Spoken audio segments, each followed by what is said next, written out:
Unredacted emails from the National Institutes of Health reveal a concerted effort to rule out a lab leak origin to the coronavirus pandemic. Jimmy Tobias, an environmental reporter for The Intercept, is here with us to discuss his reporting. Welcome, Jimmy. Thank you. Thanks for having me. So the implication here is that there was a result that people were wanting, which was that lab leak was not the origin of COVID. Can you tell us what in the documents implies that's the case?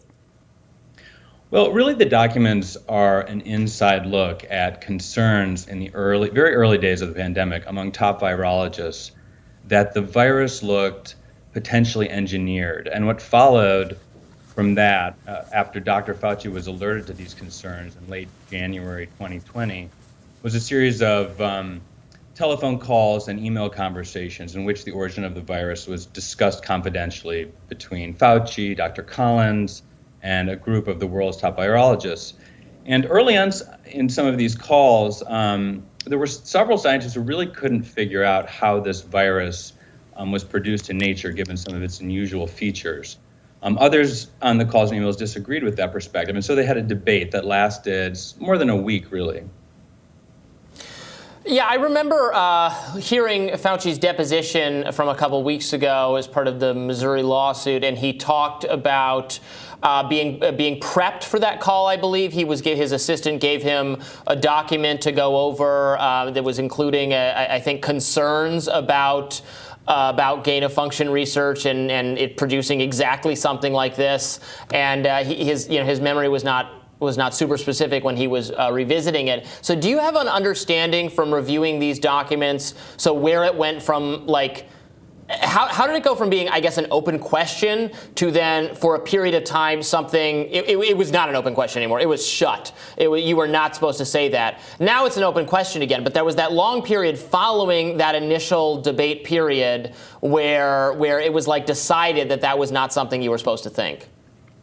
Yeah, well, during these conversations, they started circulating drafts of what would become the proximal origin paper, which was a paper that was very influential in shaping the early debate about COVID's origins. But these early drafts, you can see as they kind of evolve in these conversations, they couldn't, they really didn't come down one way or the other on whether it was a lab origin or whether it was a natural origin. And even by February 8th, more than a week after these conversations started, one of the key players here, Christian Anderson of Scripps, was saying we don't really have enough data quite to come down one way or the other. We shouldn't publish yet. That was February 8th. By early March, they had submitted their paper to Nature Medicine. It had been accepted, and that final version of the paper was much more conclusive in what it found. It came down pretty strongly in favor of a natural origin.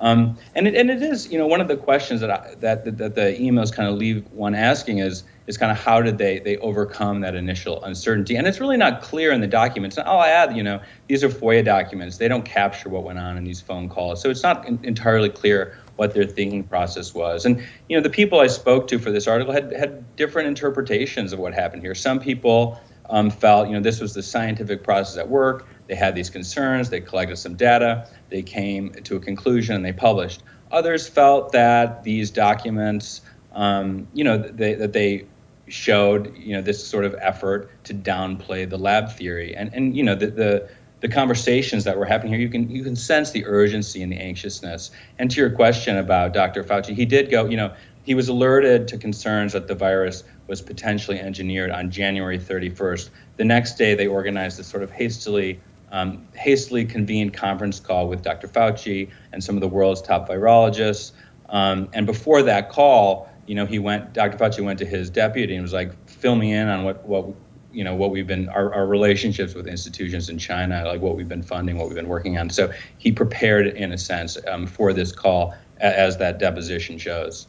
I mean, the unspoken aspect of these conversations around lab leak theories, I think we all understand it, but it's worth saying out loud, is that if there is a human origin to this thing, then the liability implications of a disease that has killed millions of people globally, that has wrecked the global economy, which shut down many countries for months or years, is incredible. And there's an incredible amount of incentive to not come down with this being a man-made virus. That being the case, I mean, it seems to me like the story here could potentially be that initially nobody knew. After a couple of months of investigation and research into the genetic reality of this thing, the scientists put their head together and decided that there wasn't a lot of evidence for it to be a lab leak. But given what we know now and how the conversation has opened back up with a lot of credible people saying that this is like a plausible path for investigation, it really does seem in a lot of people's eyes to be something more nefarious. That in fact, there was an effort to get some document published quickly and on the books that would validate public sources and saying anybody who was talking about lab leak theory is a crazy kook. And so I wonder what you make of it, having been closer to the documents obviously than either of us. What inferences do you draw from how this played out? Well, look, our goal in publishing this article was to take what are clearly very publicly important documents, documents that show what one of the most influential people involved in the pandemic response was doing and thinking in the early days. We wanted to take those documents, put them in context, incorporate different perspectives from experts and present them to readers to help them make their own conclusions. So, really my goal here was, an issue of the Freedom of Information Act. I was interested in these documents. We filed FOIAs. The documents we got back were heavily redacted, and it took more than a year of litigation to get these documents out in the public. So the goal for us was just providing the public information, in these important documents. I think, one of the people I spoke to for this article, Dr. Sergey Pond, who's a computational virologist at Temple, he sort of said, early in these documents, the discussion is pretty careful. They're airing out all these ideas, and they come, and they say we don't have the data to make a determination.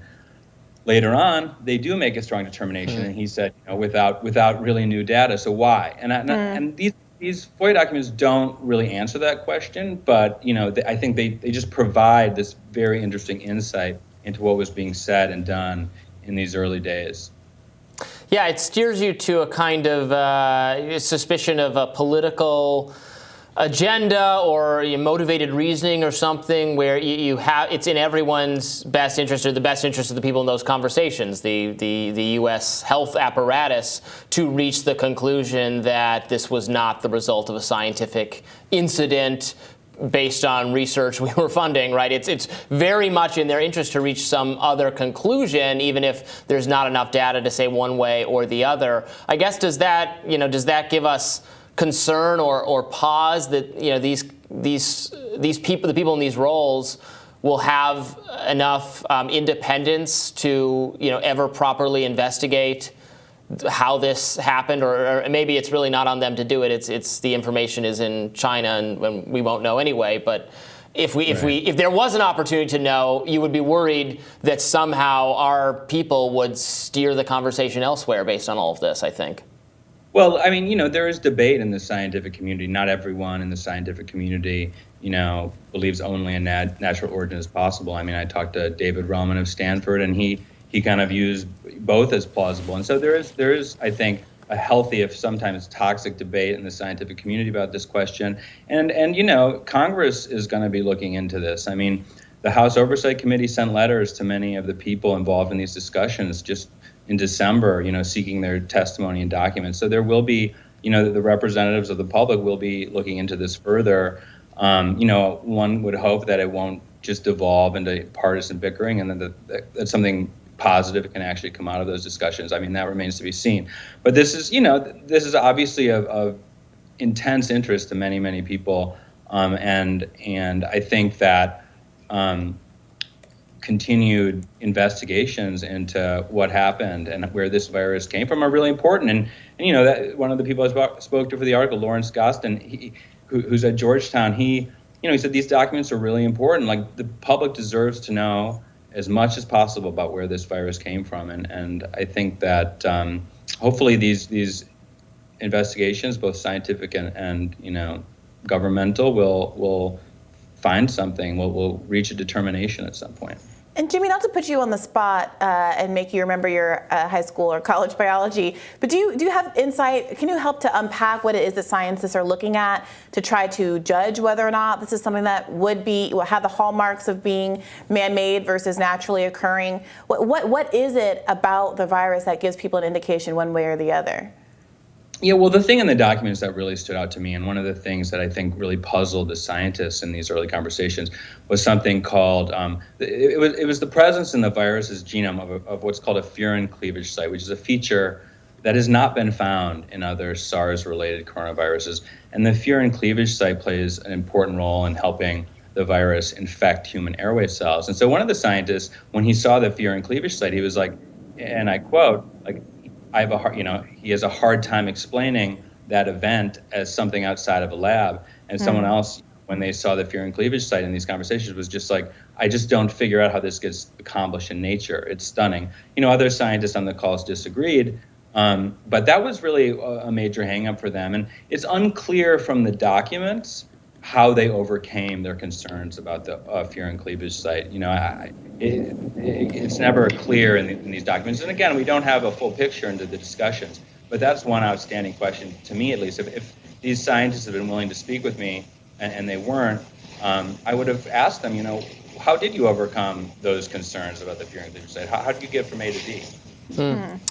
Well, Jimmy, terrific reporting. Thank you so much for joining us. Keep at it. Thank you. And we'll have more Rising right after this.